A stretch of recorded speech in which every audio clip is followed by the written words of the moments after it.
नमस्कार, आप देख रहे हैं सुरागीला न्यूज चैनल का उत्तराखंड बुलेटिन और मैं हूं आपके साथ उनजिला फातिमा। आइए नजर डालते हैं आज की फटाफट खबरों पर। एसएसपी अल्मोड़ा के सख्त निर्देशों पर नशेड़ी चालकों पर कसा जा रहा है शिकंजा। कांग्रेस के पूर्व अध्यक्ष गणेश गोदियाल सरकार पर बरसे मांगा इस्तीफा। हल्द्वानी में फल ठेला संगठन ने प्रशासन पर लगाए उत्पीड़न के आरोप। रामनगर में युवा कांग्रेस कार्यकर्ताओं ने फूका मंत्री प्रेमचंद अग्रवाल का पुतला। रामनगर पुलिस ने घर से गांजा बेच रहे एक तस्कर को किया गिरफ्तार। हल्द्वानी तहसील में आंदोलन, ऑनलाइन प्रक्रिया का विरोध। पेयजल योजना को लेकर महिलाओं का जल संस्थान के खिलाफ प्रदर्शन, जेजेएम बनी जी का जंजाल। वनाग्नि को लेकर वन विभाग अलर्ट, सरपंचों के साथ हुई बैठक। डाइट लोहाघाट में विगत 5 दिवसों से चल रहे मिनिस्ट्रियल कार्मिकों के प्रशिक्षण कार्यक्रम का हुआ समापन। उत्तराखंड भाजपा के मंडल अध्यक्षों की चुनावी प्रक्रिया हुई संपन्न। चंपावत में कड़ी निगरानी के बीच पुलिस आरक्षी भर्ती प्रक्रिया शुरू। जिले के 2694 युवा भर्ती में होंगे शामिल। निरंकारी मिशन के तत्वावधान में विशेष सफाई अभियान चलाया गया। बाइक की टक्कर से कांवरिया घायल, गुस्साए कांवरियों ने किया राजमार्ग जाम।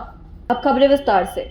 एसएसपी अल्मोड़ा के सख्त निर्देशों पर नशेड़ी चालकों पर लगातार शिकंजा कसा जा रहा है। कोतवाली रानीखेत व थाना देघाट ने नशे में दोपहिया वाहन दौड़ा रहे 3 लापरवाह चालकों को गिरफ्तार किया है। संवाददाता हेमंत मेहरा की रिपोर्ट। कांग्रेस के पूर्व अध्यक्ष और वरिष्ठ कांग्रेस नेता गणेश गोदियाल रविवार को हल्द्वानी पहुंचे, जहां उन्होंने प्रेस वार्ता कर प्रदेश सरकार के ऊपर जमकर सवाल खड़े किए। गणेश गोदियाल ने विधानसभा सत्र पर सवाल खड़े करते हुए कहा कि इस बजट सत्र में उत्तराखंड के लिए कोई कुछ खास नहीं रहा। सरकार ने शिक्षा और स्वास्थ्य के क्षेत्र में कोई खास बजट नहीं दिया। ऊपर से जब कांग्रेस के विधायक विधानसभा में बहस करते हैं तो उनको बहस तक नहीं करने दी जाती। संवाददाता दीपक अधिकारी की रिपोर्ट। कि इस यूसीसी में सिवाय इस बात के कानूनी जामा, कानूनी कपड़े पहनाने का काम किया।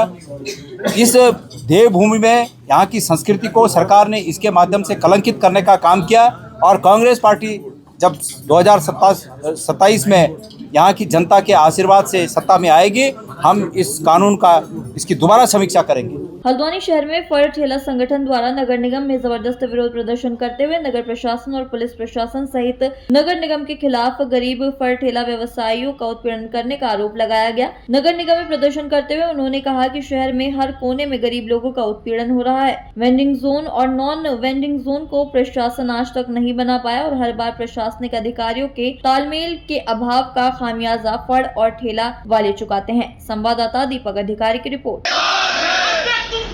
करा जाता है। सुबह हम लोग 7 बजे दुकान खोलते हैं, उसके बाद फिर दिक्कतें होती हैं, परेशानियां होती हैं। और ये आ रहे हैं, गाड़ी वाले आता है, वो उटपटांग बोलता है और ये सामान भर ले गए। ये सब नहीं होना चाहिए। जब टाउन वेंडिंग कमेटी ने आपकी बैठक हो रही है, उसमें सब हो रहा है, तो उसको नहीं करना चाहिए। उसके बाद दिक्कतें जो परेशानियां हैं नहीं होनी चाहिए।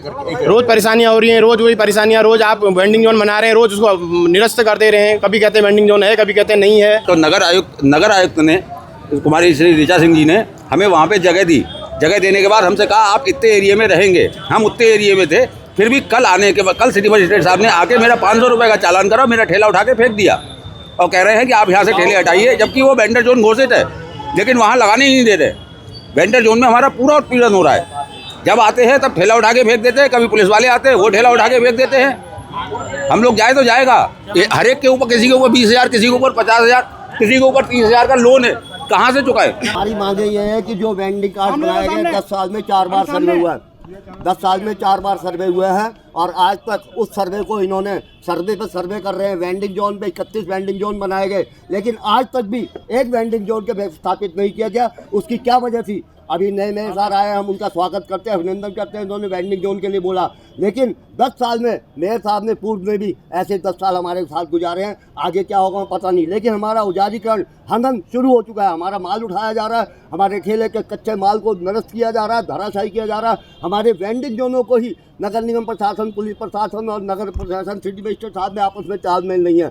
सिटी मजिस्ट्रेट जाते हैं, वेंडिंग जोन को ही नो वेंडिंग जोन घोषित कर देते हैं अपनी मर्जी से, जबकि ये सब कुछ पत्रकारिता का नियमावली उत्तराखंड सरकार 2016 के अनुसार टाउन वेंडिंग कमेटी में ही पारित होने चाहिए, अन्यथा नहीं होने चाहिए। हमारा सामान उठाना, हमारा उजारीकरण करना, हमारा व्यवस्थापन करने की मांग हम रखते हैं, नहीं तो हम धरना प्रदर्शन आंदोलन के लिए बाध्य होंगे। हमारा कहना सिर्फ इतना है कि हमारा उजारीकरण जिस तरह से प्रशासन रोज करने आ जाता है, कभी इधर से कभी उधर से, वो ना किया जाए। हमें जबकि प्रधानमंत्री मुद्रा योजना के तहत हमें लोन भी दिए गए हैं, वो लोन हम किस तरह से देंगे ये भी बताया जाए, क्योंकि हम कर्जदार हो गए। और जब वो कर्जा नहीं चुकेगा तो हम डिफाल्टर को घोषित कर दिए जाएंगे, जबकि हमारे काम के लिए हमें प्रधानमंत्री द्वारा वित्त पोषित किया गया है। समिति का प्रदेश महामंत्री रविंद्र कुमार हूँ और हमारी जो है हमारा अधिनियम है 2000 वो पथ विक्रेता अधिनियम 2014, जिसका किसी प्रशासनिक अधिकारी को जानकारी नहीं है। इसकी जानकारी होनी जरूरी है। इससे पूर्व में हम बहुत पत्र दे चुके हैं, लेकिन हमारी कोई मांगे नहीं पूरी हुई। हम चाहते हैं कि अधिनियम के तहत हमारे साथ अन्याय ना हो, अन्याय ना हो। हम धन्यवाद। कैबिनेट मंत्री प्रेमचंद अग्रवाल के बयान को लेकर सोमवार को लखनपुर चुंगी पर युवा कांग्रेस के कार्यकर्ताओं ने जिलाध्यक्ष सुमित लोहनी के नेतृत्व में भाजपा सरकार के खिलाफ जमकर नारेबाजी एवं प्रदर्शन करते हुए पुतला दहन किया। जिलाध्यक्ष सुमित लोहनी ने कहा कि कैबिनेट मंत्री प्रेमचंद अग्रवाल पहाड़ी राज्य के मंत्री हैं और ऐसे में उनके द्वारा इस प्रकार की बयानबाजी करना प्रदेश के लोगों का अपमान है। संवाददाता राजीव अग्रवाल की रिपोर्ट।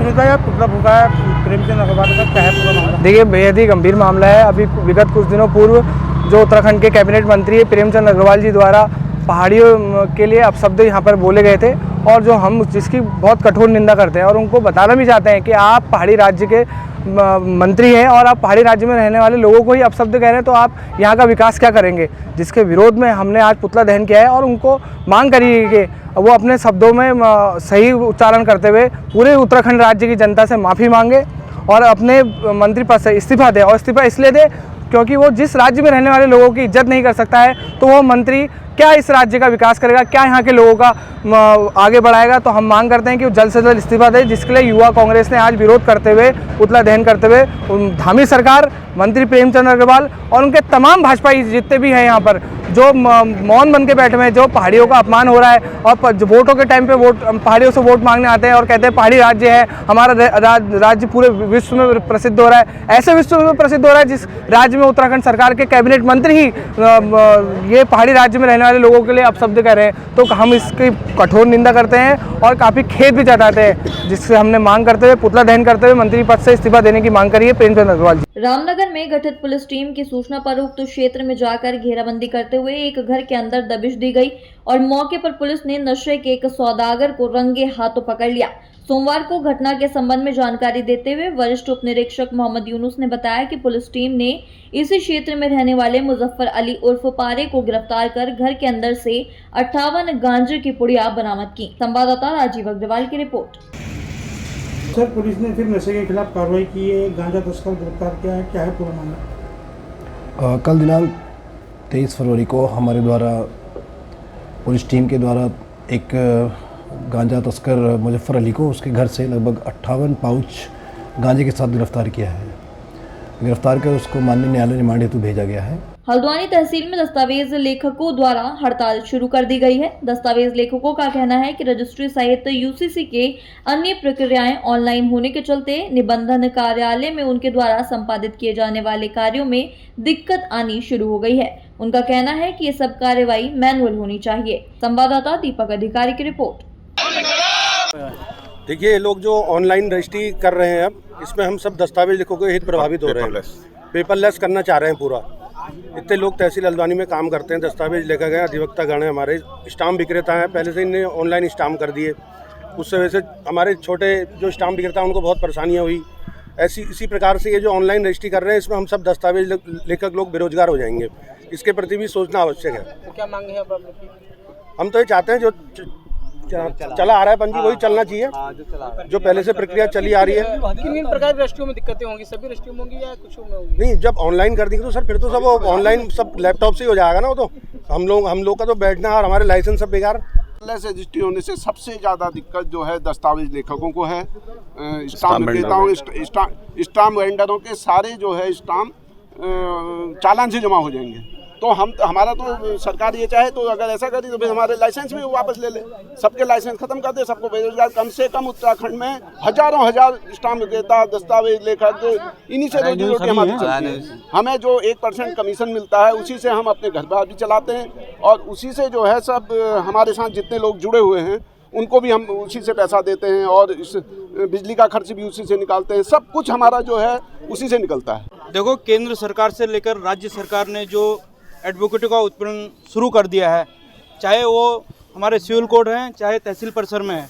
तहसील परिसर में जो मुख्यतः समस्या आएगी पेपरलेस रजिस्ट्री से, कहीं ना कहीं एक तो हम कहेंगे कि जैसे आपने साइबर हर चीज़ को ऑनलाइन करा है, मगर जो साइबर फ्रॉड हो रहा है उसकी रिकवरी परसेंटेज आज भी 5% है। अगर मान जाए 1 करोड़ रुपये अगर साइबर फ्रॉड हो रहा है, उसकी रिकवरी परसेंटेज 5% है। क्या आपका सिस्टम इस चीज़ को झेलने के लिए तैयार है? क्या आपने एडवोकेट यूनियन है, ये दस्तावेज यूनियन है, क्या आपने इनको भरोसे में लिया? हमारा सरकार से यही कहना है कि आप पहले जो इस चाहे ऑनलाइन इंडस्ट्री का जो भी आप मसौदा तैयार कर रहे हैं, जो भी आप नए एडवोकेट एक्ट के अंदर कानून को लाना चाहते हैं, हमारा क्या यही कहना है कि बार एसोसिएशन और दस्तावेज यूनियन जो हैं उनको पहले उनको शामिल करो, उसके बाद जो निर्णय निकलेगा वो कहीं ना कहीं समाज के लिए हितकारी होगा। अगर ऐसे बिना एडवोकेट एसोसिएशन या दस्तावेज यूनियन को बिना प्रभाव में लेकर आप इस तरीके से अगर जुडिशरी को अपने कार्यपालिका के अधीन लाएंगे, कहीं ना कहीं ये हमारे आने वाले समय में बहुत ज़्यादा इससे फ्रॉड बढ़ जाएगा। की कार्रवाई अलग है और डॉक्यूमेंट रजिस्ट्रेशन, प्रॉपर्टी के जो भी पेपर हैं, रजिस्ट्री, दान पत्र, लीज, पावर ऑफ अटॉर्नी, ये सब अलग मुद्दे हैं। इनका यूसीसी से कोई सरोकार नहीं है। पेपरलेस होना ये अलग बात है, टेक्नोलॉजी का जनता के उपयोग के लिए, जनता की सुविधा के लिए ये सरकार की नीति है। यदि वो लागू की जाएगी तो उसे फॉलो करना पड़ता है। हम लोग तो फॉलो करने वाले हैं ना। नहीं किसी स्टेक होल्डर के कार्य पर कोई प्रभाव पड़ेगा। रजिस्ट्री ऑनलाइन होने से या पेपरलेस होने से, चाहे जो डीड राइटर हैं, एडवोकेट्स हैं, उनके कार्य पर कोई फर्क नहीं पड़ता, क्योंकि रजिस्ट्री तो तब भी लिखी जाएगी ना। रजिस्ट्री लिख करके तो रजिस्ट्री ऑनलाइन अपलोड की जाएगी, तो रजिस्ट्री तो लिखना मैंडेटरी रहेगा, तब भी और आज भी है। तो लेस होने से क्या मतलब? पेपरलेस होने का मतलब पेपर लेकर उनको रजिस्ट्री ऑफिस तक नहीं आना है, बट पेपर तैयार करके उसे अपलोड तो करना ही पड़ेगा ना। रजिस्ट्री लिख करके उसे ऑनलाइन तो अपलोड करना पड़ेगा ना, पीडीएफ बना करके। तो उसे उनके काम पर कोई फर्क नहीं पड़ने वाला है। चाहे तो एक साथ होनी चाहिए, सब लोग एक साथ बैठना ही नहीं चाहते। पापा ट्राई दिस। लो सब लपक लिए।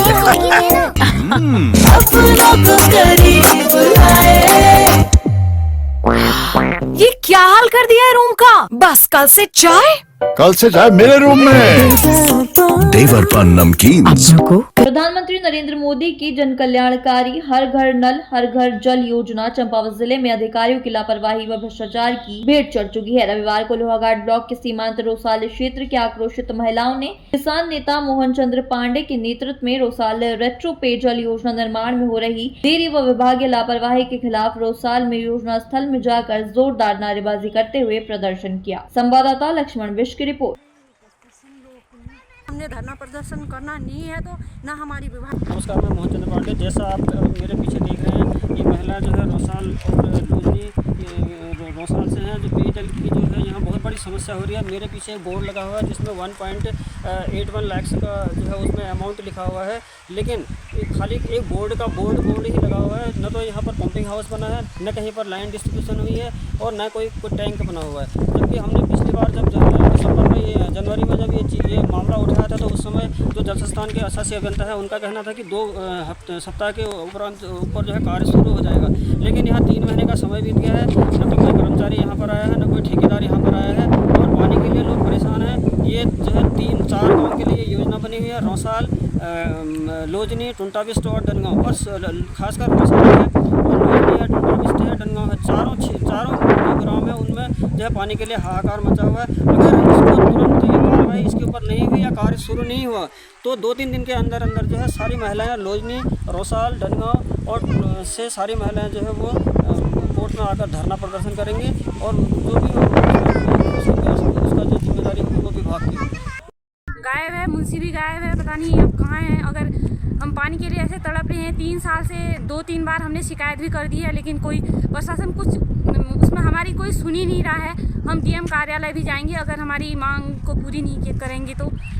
पानी के लिए हम पूरा गांव हमारा परेशान हो रखा है। कितनी दूर दूर से ला रहे हैं पानी, सर में रख के गधेरों से, वहाँ भी सारे स्रोत है पानी के सब सूख गए हैं पानी के। अब हम कहाँ से पिए पानी? हम बोर्ड लगा रहा, खाली बोर्ड लाग रहा, ये बोर्ड में पानी घर घर पानी पुजियो कह रहा है। पानी हम उधर तो पूरा हाहाकार है पानी। समस्या पानी की है रे कुछ तो तुम विभाग के शिकायत ना करी ये विभाग के शिकायत हम कर नहीं आती 3 साल के 2 बार कर हाल छी के ना ये ठेकेदार उंडे न मुंशी उंडे कोई यहाँ भाड़कुड़ लगे लिखे गए। रविवार को डीएफओ चंपावत नवीन चंद्र पंत के निर्देश पर लोहाघाट ब्लॉक के सीमांत वन विश्राम गृह रौसाल में जंगल बचाओ जीवन बचाओ अभियान को लेकर वन विभाग और रौसाल न्याय पंचायत के सरपंचों के बीच वनाग्नि को लेकर एक महत्वपूर्ण बैठक हुई। बैठक की अध्यक्षता डंगाओं के सरपंच मोहन चंद्र पांडे ने की। बैठक में वन विभाग, ग्रामीण महिलाओं और सरपंचों ने वनाग्नि रोकने और जन जागरूकता को लेकर संकल्प लिया। संवाददाता लक्ष्मण बिष्ट की रिपोर्ट। नमस्कार, मोहन चंद्र पांडे, सरपंच वन पंचायत डनगांव। आज वन विश्राम गृह रौसाल में सरपंच और वन विभाग के द्वारा एक बैठक की गई, जिसमें जो वनाग्नि है वनाग्नि को देखते हुए यह बैठक की गई है। और उसमें जो है सभी सरपंचों ने और वन विभाग ने मिलकर जो है संकल्प लिया कि वो अपने अपने वन पंचायत में आग नहीं लगने देंगे और जो है लोगों को जागरूक करेंगे। जो वनाग्नि हो रही है उससे आज हम ग्लोबल वार्मिंग और जो पेयजल की कमी और आने वाले समय में जो वातावरण असंतुलित हो रहा है उसमें जो है ये बहुत बड़ा सोचनीय विषय है। और इसी विषय को देखते हुए आज यह बैठक की गई थी और जिसमें जो है वन विभाग के वन वेट अधिकारी सभी और फॉरेस्ट गार्ड हैं और वनकर्मी हैं वो सारे मौजूद रहे। और जो है हमारे जो न्याय पंचायत स्तरीय सरपंच हैं वो सारे मौजूद रहे। कुनाड़ी, पुंडिल, कमलेडी, सुल्ला, पासम, रौसाल, मटियानी और डुंगरा बोरा, मढ़वा आदि और डनगांव, तो सभी सरपंच मौजूद रहे। उन्होंने यही संकल्प लिया कि हम जो है जो वनाग्नि से जो नुकसान हो रहा है, जो वनाग्नि बार बार वनाग्नि हो रही है, तो उससे कैसे वनों को बचाया जाए इस बारे में विचार किया गया। और कुछ जो है उनकी मांगें भी थी कि जैसे जो वन पंचायत हैं उनको फायर वाचर दिए जाएँ और जो ग्रामीण आग बुझाने जाते हैं उनको जलपान की व्यवस्था की जाए। और जो वन पंचायतों में जो है जो वनाग्नि बुझाने के लिए जो उपकरण हैं वो उपलब्ध कराए जाएँ। तो ये सब चीज़ें इसमें आज जो है इन पर विचार किया गया है।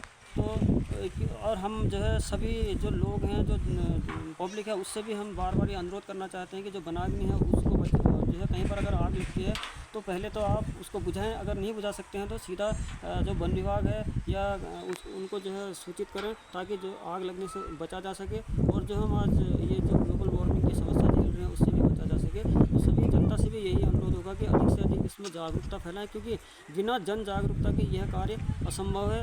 सिर्फ सरपंच और जो वन विभाग है वो इस कार्य को नहीं कर सकता है। जब तक जन जागरूकता नहीं होगी तब तक यह कार्य नहीं हो पाएगा। जिला शिक्षा एवं प्रशिक्षण संस्थान डाइट लोहाघाट में दिनांक 19 फरवरी 2025 से 23 फरवरी 2025 तक डाइट से संचालित मिनिस्ट्रियल कार्यालय एवं वित्तीय प्रबंधन पर आधारित प्रशिक्षण कार्यक्रम संपन्न हो गया है।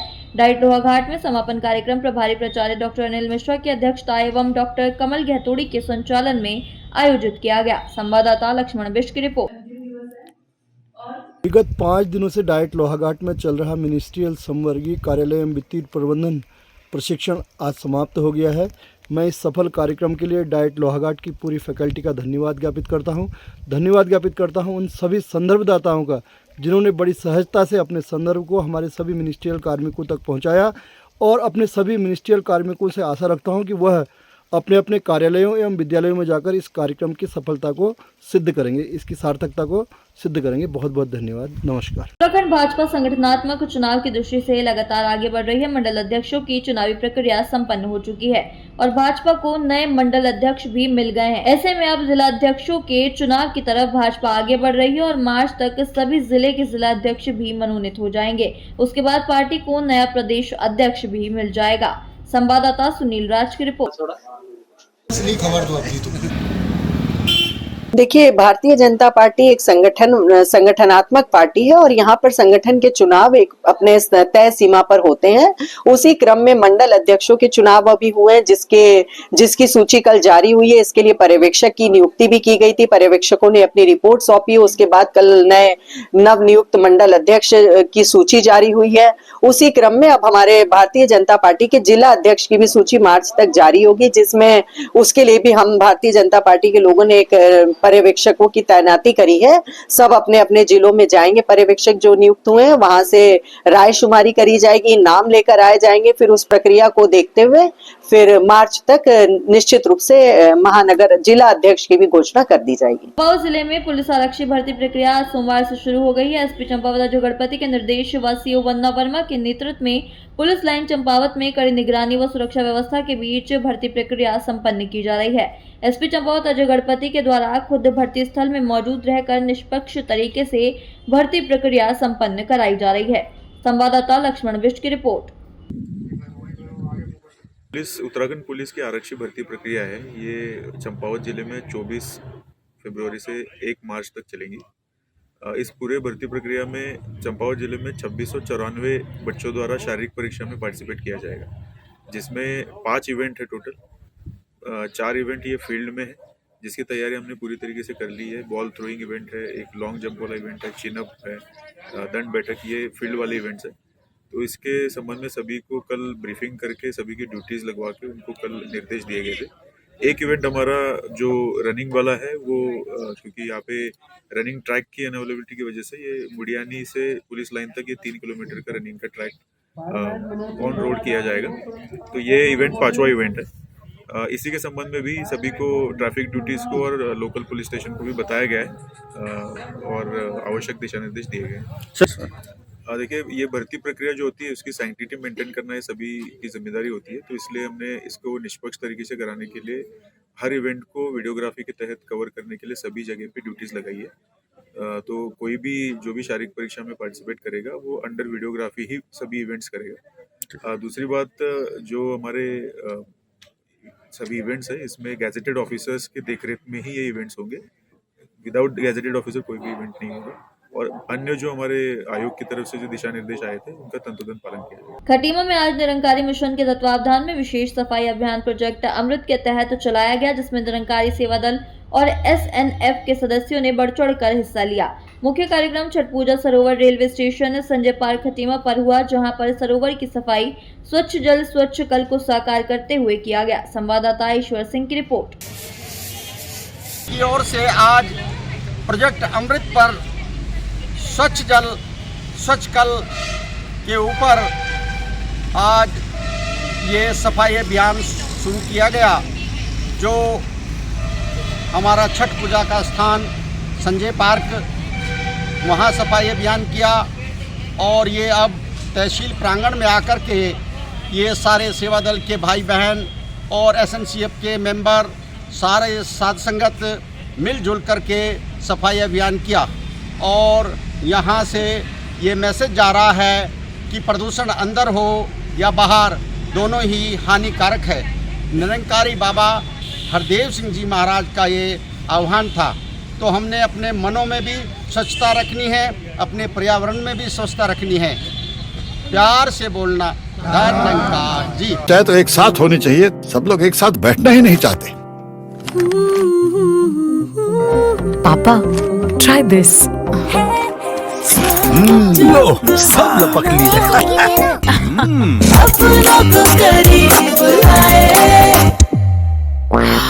ये क्या हाल कर दिया है रूम का? बस कल से चाय मेरे रूम में।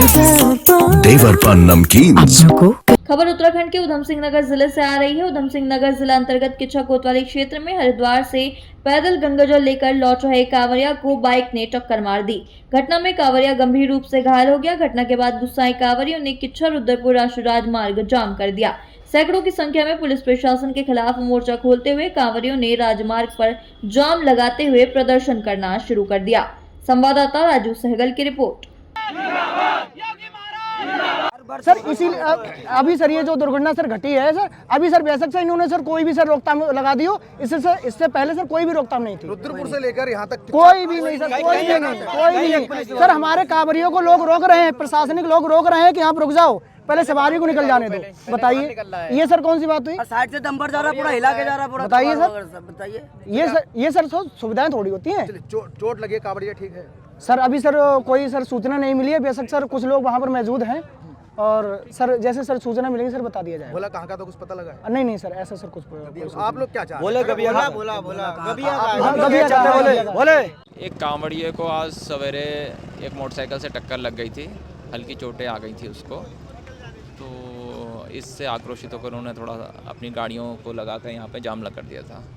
सर प्रशासन और देखो, आक्रोश में आदमी काफ़ी कुछ कह देता है, लेकिन ज़रूरी नहीं है कि वो बातें सत्य हो। प्रशासन ने पूरी व्यवस्था कर रखी है और पुलिस ने भी अपनी पूरी ड्यूटियाँ यहाँ लगा रखी हैं कांवड़ियों के सुरक्षा हेतु।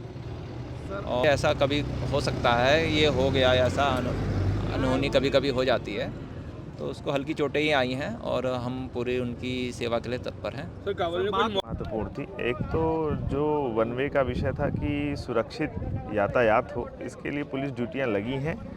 जिसने भी कहीं जहां बीच से कोई अगर किसी बाइक ने कोई एक्सीडेंट किया तो उसको भी पकड़ लिया गया है, पुलिस उसके खिलाफ कार्रवाई भी कर रही है। और जनता से भी ये अपील है कि जो रास्ता सुरक्षित एक तरफ कांवड़ यात्रियों के लिए रखा गया है, उस पर किसी भी प्रकार की जल्दबाजी ना करें, उसका उल्लंघन ना करें। साथ में पुलिस ड्यूटियां लगी हुई हैं, साथ ही में यात्रा सुचारू रूप से चल रही है। जो जिस भोले को जो थोड़ा चोट लगी थी उनका ट्रीटमेंट कर दिया गया है, टाँके लगे हैं और वो सुरक्षित पूरी तरीके से चले गए हैं। ये भी सुनिश्चित किया जाएगा कि किसी प्रकार से यात्रा में किसी प्रकार का व्यवधान ना हो और जो भी ड्यूटियां हैं उनको तैनात किया गया है, उसका अनुपालन किया। आज के लिए बस इतना ही। ऐसी सभी खबरों के लिए जुड़े रहिए सुरागीलाल न्यूज चैनल के साथ। धन्यवाद।